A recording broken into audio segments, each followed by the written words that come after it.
less stress, more time, more money.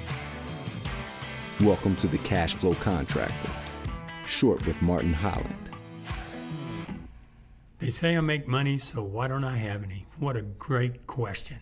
I'll bet you've asked that yourself, haven't you? Hi, this is Martin, and welcome to this short episode of the Cashflow Contractor. And today we're going to answer that question. I got a call about 6 years ago, I guess it was, from a contractor who had started his business the previous July with $30,000 in savings. By the time we talked in February, he was selling over $100,000 a month and was showing a nice profit on his books. The problem was he was near wit's end because he was out of cash. His suppliers were screaming at him. His customers were screaming at him. Everybody wanted his money and he didn't have any. So how does that happen? Well, that's number one of the three reasons that you might make money but not have any. The three reasons are: one, you haven't been paid yet.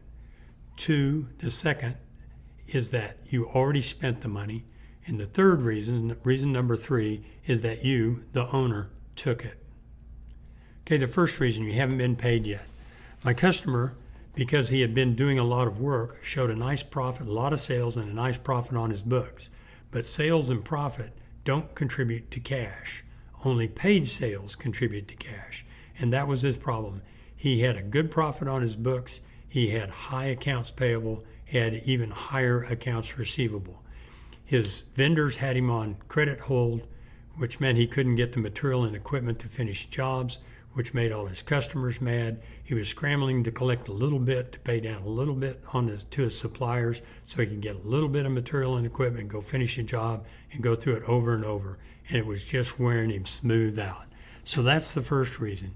You can make a profit but not have any cash because you haven't been paid yet. The second reason is you already spent the money. And by that I mean you already spent the money buying assets or paying down debt. When you buy an asset, such as inventory or equipment or a truck, that does not count as an expense and does not reduce your profit on your income statement. So it's possible to make a profit, but spend your profits buying assets.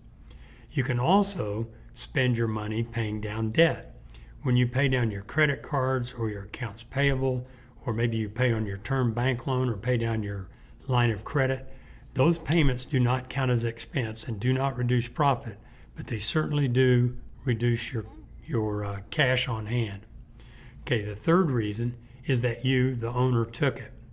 If you take a salary from your company, that does reduce your income because a salary is an expense. A draw or a distribution is a draw or distribution of profit. So it's quite possible that you make a big profit, but you took the money. In most of the businesses I see, it's a combination of those three things. And not being paid, already spending it buying assets and paying down debt, or taking cash as draw out of your business.